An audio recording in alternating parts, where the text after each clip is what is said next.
से सुखू जी, ठीक है।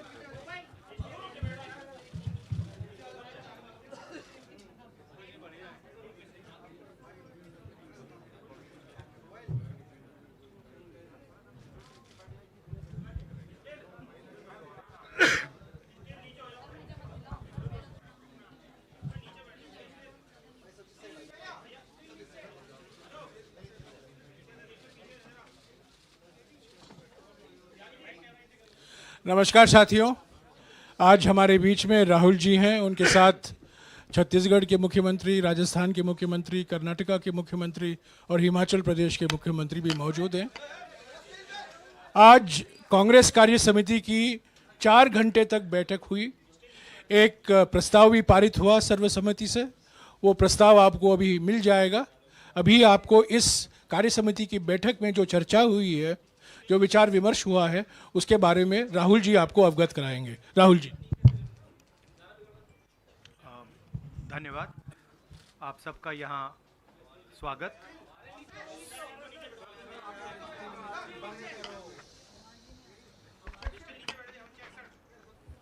आ रही है बेटर।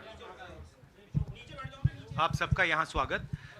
जैसे जयराम रमेश जी ने कहा, 4 घंटे हमारी कास्ट सेंसस पे चर्चा हुई, डिस्कशन हुआ और एक ऐतिहासिक निर्णय कांग्रेस वर्किंग कमेटी ने लिया है और यूनानिमसली लिया है।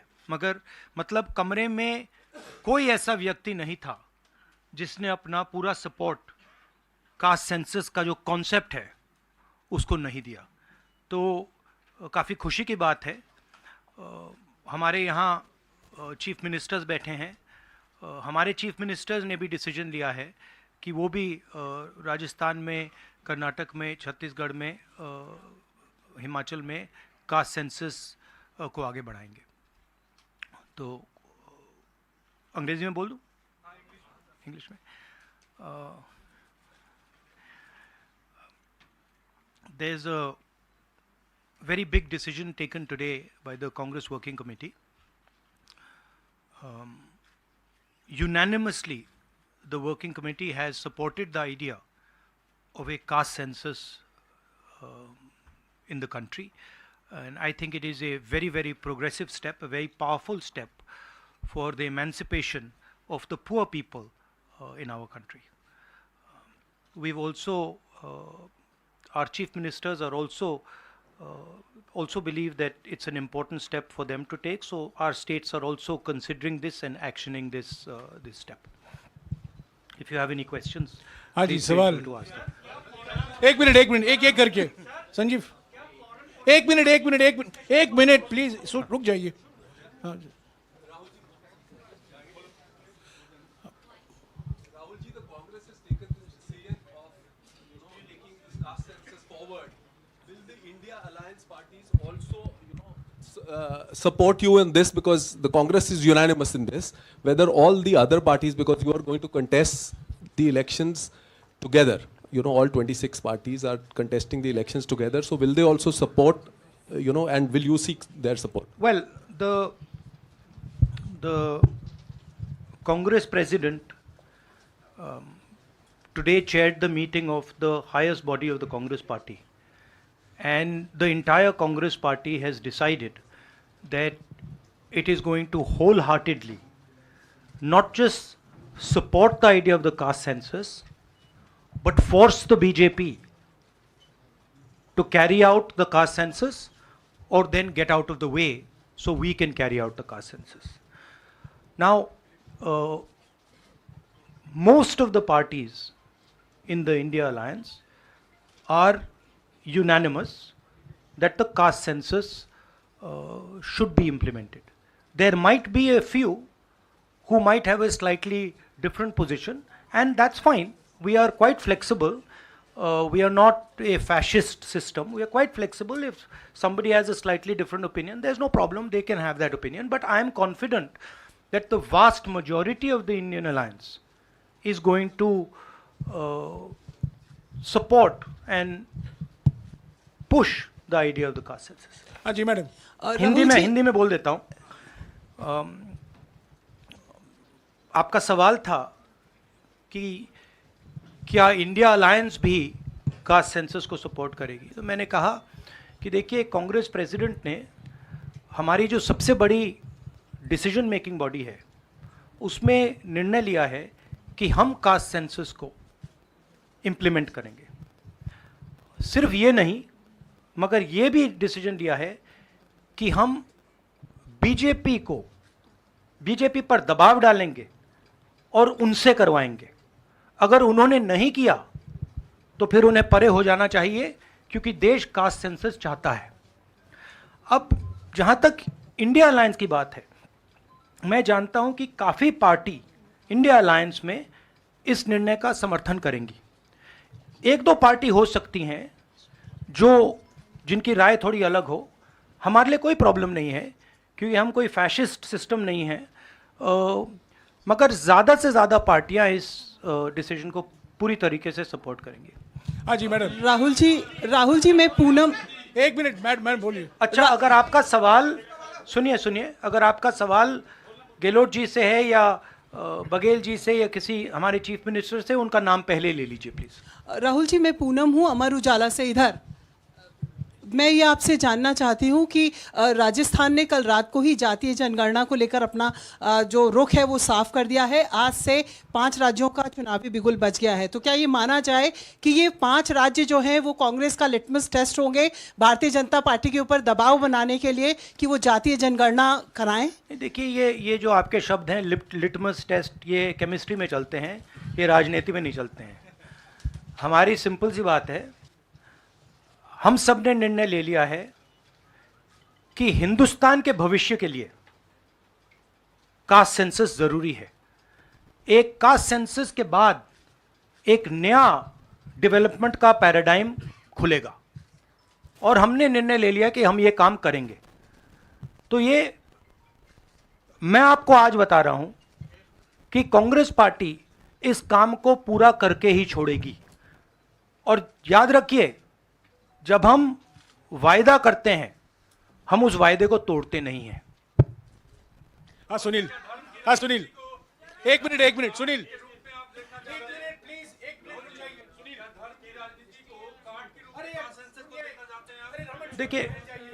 देखिए नहीं, मैं इसका जवाब देता हूं। देखिए, ये कास्ट और धर्म की बात नहीं है, ये गरीबी की बात है।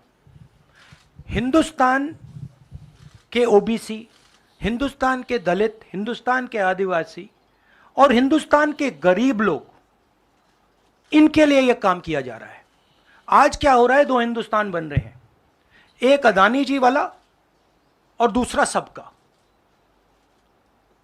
कास्ट सेंसस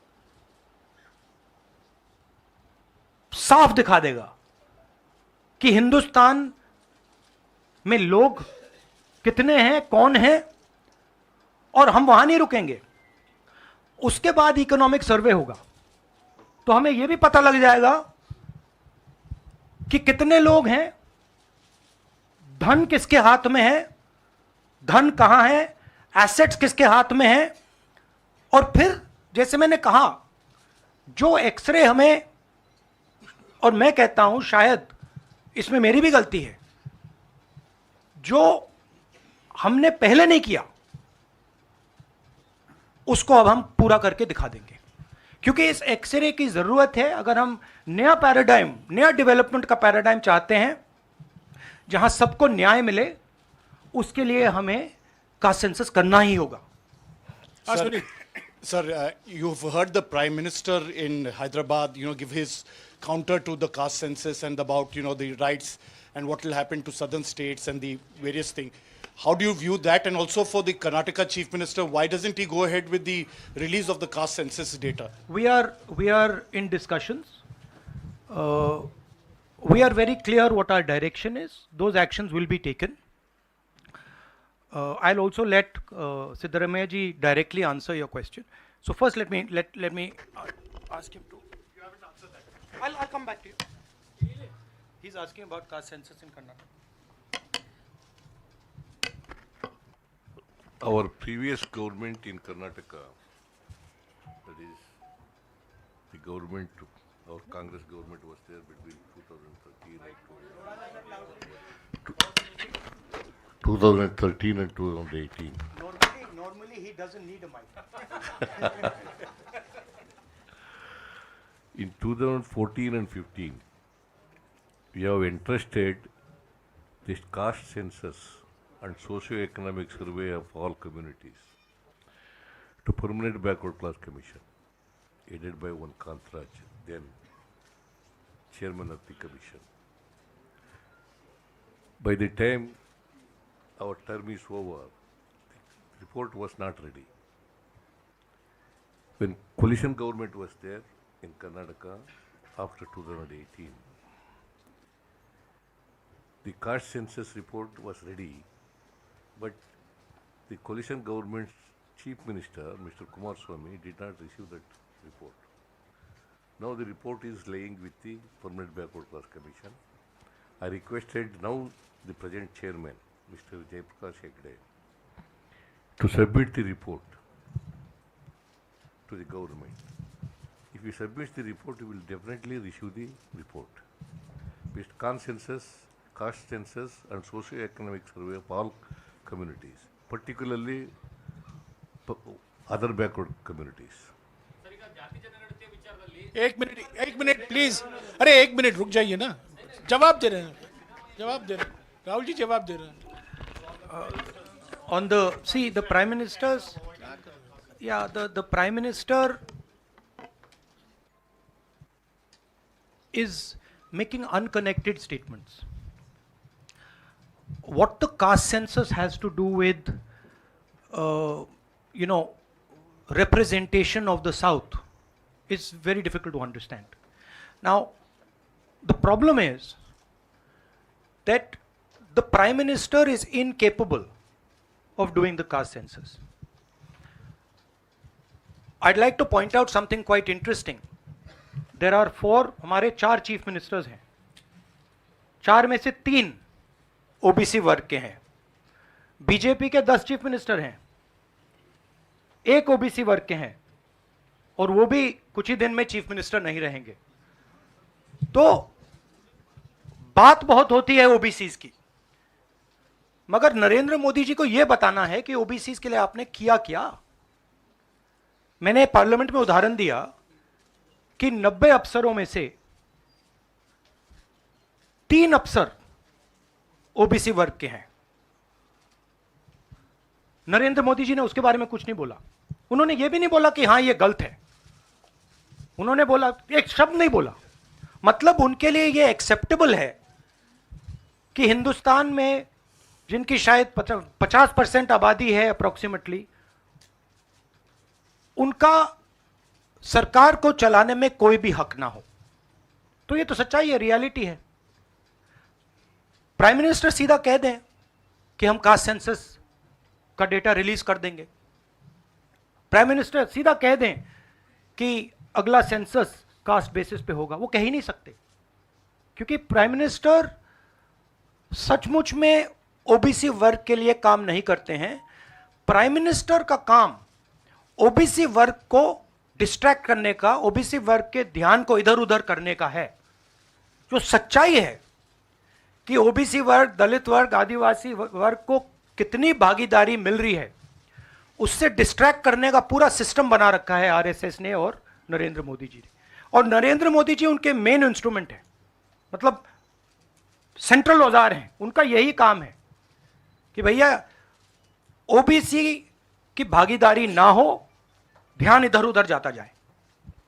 हाँ संजय. राहुल जी, प्राइम मिनिस्टर और बीजेपी का एलिगेशन है कि कांग्रेस कास्ट सेंसस को इसलिए ला के वो हिंदू कम्युनिटी के अंदर डिवीज़न पैदा करना चाह रही है. और ये राजस्थान में उन्होंने रैली में ये बात कही कि ये कास्ट सेंसस का मतलब कांग्रेस का एडवोकेसी का, राहुल गांधी का एडवोकेसी का यही लक्ष्य है. हमारा लक्ष्य, जैसे मैंने कहा, हमारा लक्ष्य है कि एक्सरे होना चाहिए. किसी को चोट लगती है, अस्पताल में पहला काम होता है, भैया देखिए एक्सरे कराते हैं, पता लगाते हैं क्या है, सच्चाई क्या है. हमें लग रहा है कि हिंदुस्तान में जो भागीदारी ओबीसी की होनी चाहिए, दलितों को होनी चाहिए, आदिवासियों की होनी चाहिए, हमें लगता है कि वो उनको नहीं मिल रही है, सस्पिशन है। अब हम सिर्फ ये कर रहे हैं कि हम एक्सरे कराना चाह रहे हैं, देखना चाह रहे हैं कि क्या ये सच्चाई है इसमें या नहीं। नरेंद्र मोदी एक्सरे कराने से क्यों डर रहे हैं? इसमें लोगों को बांटने की बात नहीं है, इसमें जो हक लोगों का है उनको देने की बात है। अब मुझे यह बात समझ नहीं आ रही कि हिंदुस्तान के जो प्रधानमंत्री हैं एक्सरे क्यों नहीं करा रहे हैं, एक्सरे करने से क्यों डर रहे हैं, और जहां भी जा रहे हैं आप नोटिस कीजिए कहीं ना कहीं डिस्ट्रैक्ट करने की बात कर रहे हैं। कभी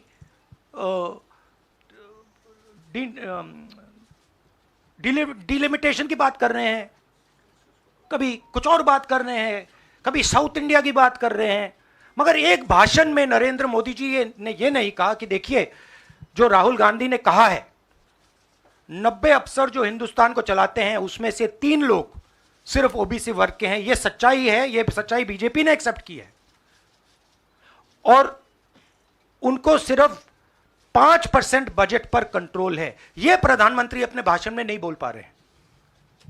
क्यों? क्योंकि उनका लक्ष्य कुछ और है, उनका लक्ष्य डिस्ट्रैक्शन का है, और आप देखना डिस्ट्रैक्शन करने के बहुत और तरीके निकालेंगे आने वाले समय में, एक के बाद एक डिस्ट्रैक्शन करने के तरीके दिखेंगे आपको। राहुल जी 1-2 सवाल और ले सकते हैं? हाँ, मौसमी। राहुल जी ये पूछना चाह रहे थे कि जिस तरह से प्रधानमंत्री नरेंद्र मोदी कह रहे हैं, कहा जा रहा है कि कांग्रेस के लिए ये बहुत ज्यादा नुकसानदेह होगा क्योंकि जो बची कुची अगड़ी जाति कांग्रेस के साथ है वो चिटक जाएंगी। तो पॉलिटिकली आपको लगता है कि ये कांग्रेस के लिए नुकसान वाला सौदा है? ये हमारा पॉलिटिकल डिसीजन नहीं है, ये न्याय का डिसीजन है, ये हिस्सेदारी का डिसीजन है, इसमें कोई पॉलिटिकल कैलकुलेशन नहीं है। हम हिंदुस्तान का जो मैस है, जो 50, 60, 70, 80% हिंदुस्तान की जो आबादी है उसकी हिस्सेदारी की बात कर रहे हैं, और वो हिस्सेदारी देकर ही हम रहेंगे, ये हमने निर्णय ले लिया है। आप देख लेना, जैसे मैंने कोविड के बारे में बोला था, चाइना के बारे में बोला था, अब मैं बोल रहा हूं कास्ट सेंसस होगा, और हिंदुस्तान के गरीबों की जो हिस्सेदारी बनती है वो उनको मिलेगी, और वो काम कांग्रेस करके दिखाएगी। अजय। राहुल जी, आपने कास्ट सेंसस के बाद इकोनॉमिक सर्वे की बात कही है, वो क्या इकोनॉमिक सर्वे स्टेट में भी होगा क्या, कांग्रेस रूल स्टेट में? एक चीज़, और दूसरा आपने पार्लियामेंट में कहा था कि आपके पास जो कास्ट सेंसस का डेटा है वो आप अनाउंस करेंगे अगर सरकार नहीं करती है तो। नहीं, तो मैंने ये नहीं बोला। करेंगे? देखिए हमारे पास कास्ट सेंसस का डेटा नहीं है, क्योंकि कास्ट सेंसस का डेटा हिंदुस्तान की सरकार के पास है। तो ये मैंने कभी नहीं बोला है। मैंने ये बोला कि हिंदुस्तान की सरकार के पास कास्ट सेंसस का डेटा है, हिंदुस्तान की सरकार को उस डेटा को रिलीज कर देना चाहिए, और अगर हिंदुस्तान की सरकार उस डेटा को नहीं रिलीज करेगी तो जब हमारी सरकार आएगी पहले दिन हम उस डेटा को रिलीज कर देंगे। हाँ रवि। सवाल, आपने जो इकोनॉमिक सर्वे की बात की, देखिए सवाल क्या है। सवाल यह है, पहला सवाल जो कास्ट सेंसस से क्लियर हो जाएगा, इस देश में कितनी आबादी किसकी है, ओबीसी की कितनी है, दलितों की कितनी है, आदिवासियों की कितनी है, बाकी लोगों की कितनी है, पहला सवाल। दूसरा सवाल, देश का जो धन है, देश के जो एसेट्स हैं, क्या वो इन लोगों के हाथ में भी हैं या नहीं।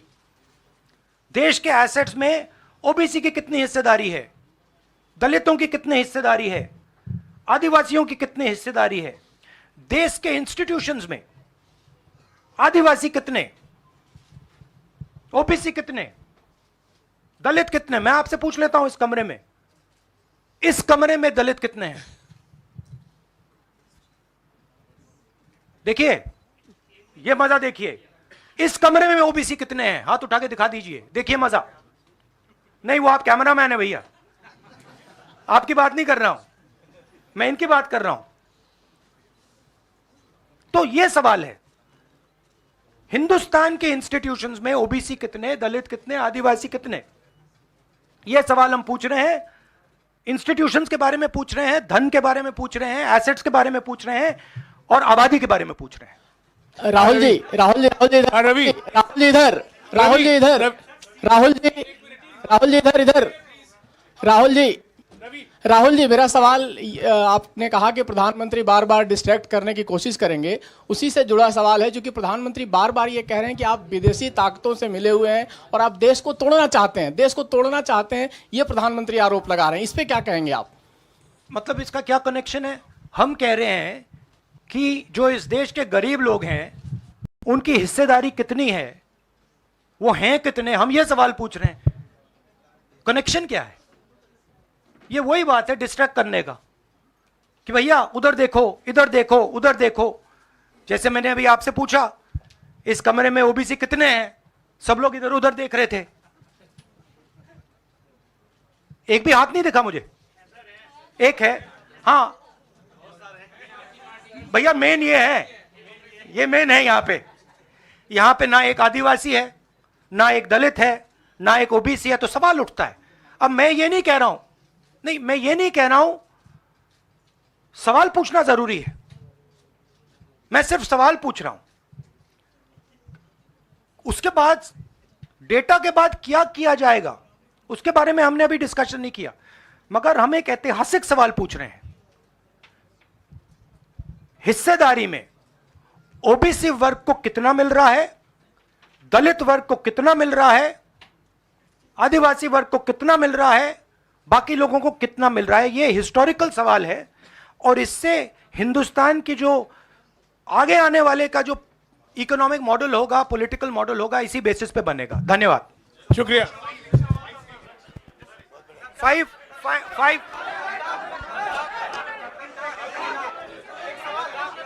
भैया एक सेकंड देखिए, 5 जहां पे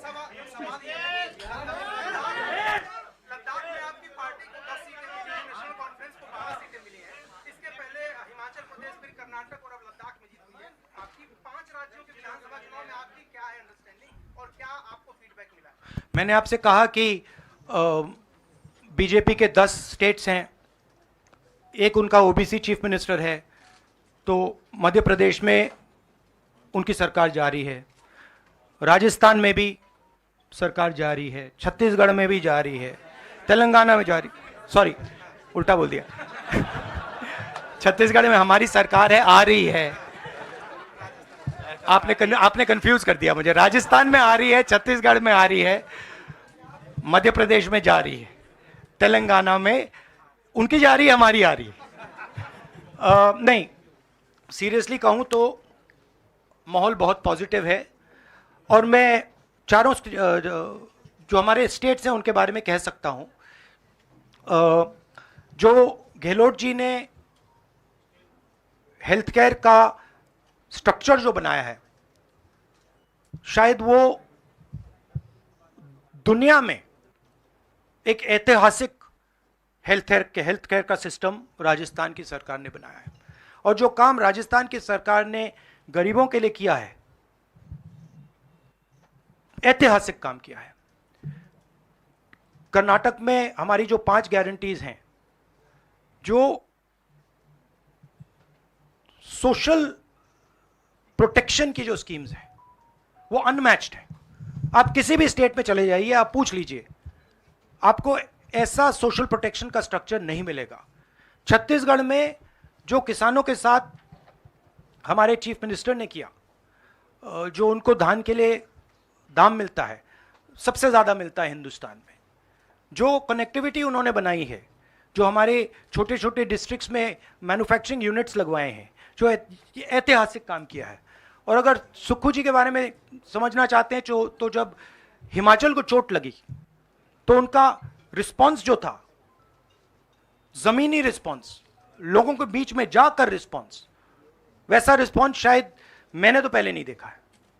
तो हमारी जो 4 सरकारें हैं अच्छा काम कर रही हैं। मुझे लगता है हम इन चुनाव में बहुत अच्छा करेंगे। मिजोरम में मैं अभी जा रहा हूं।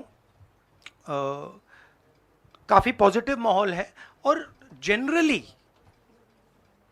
लोगों में गुस्सा है। एक दो कारण है, बेरोजगारी, महंगाई और जो इनइक्वालिटी बढ़ती जा रही है कि अदानी जी जैसे लोग अमीर होते जा रहे हैं, देश के पूरे एसेट्स उनके हाथ पड़ रहे हैं और किसान हैं, मजदूर हैं, वो गरीब होते जा रहे हैं। ये सबको दिख रहा है। तो इसीलिए हम प्रिपरेशन कर रहे हैं। कास्ट सेंसस हमारा फाउंडेशन है, मगर जो राजस्थान में इन्होंने हेल्थ केयर के लिए किया वो हम नेशनल लेवल पे करने की सोच रहे हैं। जो किसानों के लिए ये कर रहे हैं, जो इनका सोशल सिक्योरिटी का स्ट्रक्चर है, वो हम इसको नेशनल लेवल पे इंप्लीमेंट करने की प्लानिंग कर रहे हैं। हमारी सोच है कि जो नरेंद्र मोदी जी और बीजेपी ने नफरत, हिंसा और डर का विजन दिया है, हम देश को मोहब्बत, रिस्पेक्ट और भागीदारी का विजन दें। और मुझे लग रहा है कि देश का जो मूड है वो बिल्कुल बदल चुका है और ये बात अभी बीजेपी वालों को समझ नहीं आई है, मगर कुछ ही दिनों में उनको आस्ते आस्ते ये बात समझ आ जाएगी कि जो उन्होंने देश के साथ किया है, जो उन्होंने नफरत फैलाई है, जो उन्होंने इंस्टीट्यूशंस पर आक्रमण किया है, लोगों को डराया है, धमकाया है, नफरत फैलाई है, वो इस देश को अच्छा नहीं लगा है। तो ये मुझे लग रहा है। आप सबका बहुत बहुत धन्यवाद। नमस्कार।